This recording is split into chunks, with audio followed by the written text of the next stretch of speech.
Hello and welcome to Record Rep, the Adventist Record News podcast. It's Thursday, October 23. I'm Juliana Muniz.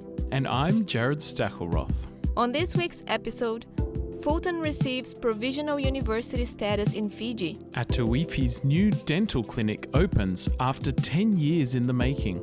And a generous donation from Avondale University and Sydney Adventist Hospital will support wellness clinics in Solomon Islands and Papua New Guinea. But first, Jarrod, you just came back from the General Conference Annual Council. What were some of the key decisions or headlines from the meetings? Yes, Juliana, thanks. Division and union leaders, as well as selected lay members from around the world, attended the annual council of the Seventh-day Adventist Church for the first time during this 5-year period between General Conference sessions. Held in the General Conference building, Silver Springs, Maryland, from October 18 to 15, the meeting covered strategy, spiritual inspiration, and emphasized key messages for distribution around the world. The theme of Integrated for Mission was emphasized throughout the meetings. Pastor Ayrton Kohler, president of the Worldwide Adventist Church, emphasized the importance of integration during his Sabbath sermon. Also at the annual council meetings, an important project to unite the worldwide church in a digital mission initiative in September 2027 was launched during the Sabbath morning service. OneVoice 27 recognizes that 2027 is the 2000th anniversary of Jesus' baptism and will encourage members to create content that explores Daniel and Revelation and how those Bible books point to Jesus. Ellen White's book, Desire of Ages, is a key resource, with members being encouraged to read it again in preparation for the campaign and to use its concepts for the resources being created. More information will come out about this initiative. However, members are being encouraged to plan and pray in preparation. Now back to the South Pacific. Fulton has received provisional approval to operate as a university, officially using the name Fulton Adventist University. Granted by Fiji's Higher Education Commission, this status allows the institution to operate under its new name for 6 months while the formal bill makes its way through Parliament. A final review will then determine whether the title becomes permanent. A celebration was held on campus in Sabeto earlier this month, bringing together students, staff, church leaders, and representatives from the Commission. The institution's iconic stone sign, once reading FAUC, was updated to FAU during the ceremony, symbolizing the new chapter. Vice-Chancellor Dr. Ronald Stone addressed the crowd, calling the milestone a continuation of Fulton's mission of education and service. Today we gather not merely to celebrate a new life, a new status, but to honor God and to honor a legacy of dedication, resilience, and unwavering commitment to education and service. The Commission's director, Dr. Essi Naisele, also spoke at the event, congratulating the university for the achievement. To become a university is not easy. There were a lot of consultations that was done, and there were questions whether we need another university. But your vision and mission and your programs was apparently demanded for a need. I wish to congratulate and also wish the university the very best. It's just the beginning of great many days ahead in terms of university transition.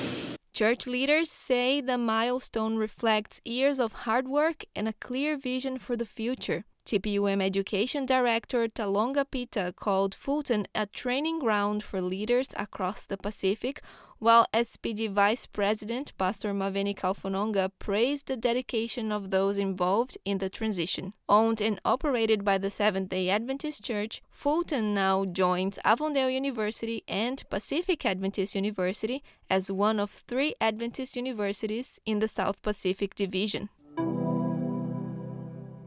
The 10,000 Toes campaign is moving ahead with plans to restore 2 of its wellness clinics in the Pacific Islands, thanks to a $17,500 donation from Sydney Adventist Hospital and Avondale University. The check was presented during 10,000 Toes' 5th annual October barbecue fundraiser held at the Sen this Wednesday. The funds will help upgrade clinics in Papua New Guinea and the Solomon Islands, providing basic equipment, proper infrastructure, and even birthing beds. Campaign Director Pamela Townend said the goal is to bring the clinics up to a safe, hygienic standard. We actually have about 35 clinics in the Solomon Islands and 55 roughly in Papua New Guinea. And due to the weather and conditions out there, mould has entered the buildings, the cyclonic weather, we've got roofing iron off buildings, plumbing's no longer working, and so we've done an audit on all our clinics and we are going to be fixing them all up to make them a standard that I'd be happy to have my baby at. I mean, we've got mums delivering babies on the floor of the clinics. It's not hygienic. And so we're partnered with the hospital, who are also donating birthing beds and other utensils along with this money today. And so we are going to really be able to do a whole lot of those kind of things to really make them something that we can be proud of. Hospital CEO Brett Goods said the initiative aligns with the hospital's mission of Christianity in Action. The executive of the hospital said that we wanted to be doing something practical to support the South Pacific. We serve here, we see about 200,000 patients a year at this site, and it's obviously a big centre of influence here, but we'd like to be able to do something for the islands, and we know there's a really significant health problems associated with non-communicable diseases, type 2 diabetes being one of those. We always try to do something for community. It's just that we've gone to a different community this time, and we're keen to keep doing this, and we'd love to be able to help make a difference. We know there's some really big issues, and this is only 2 clinics in a big population. The Sen Fund raised internally and matched donations dollar for dollar, and Avondale's nursing faculty joined the effort. Tamara Gosling, head of Avondale's School of Nursing, said staff and students were eager to get involved. A lot of the staff did some baking, we did cupcake sales with students and with the public.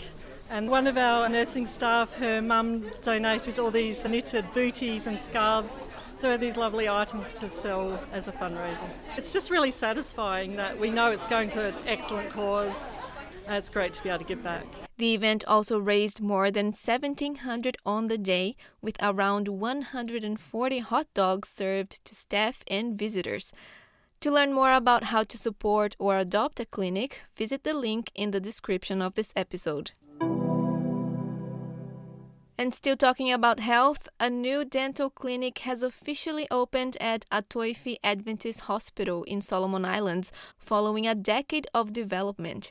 Led by Australian dentist Dr. Jenna Levitch in partnership with ADRA Australia, the Solomon Islands Ministry of Health and local partners, the clinic will provide free dental services to more than 60,000 people in the region.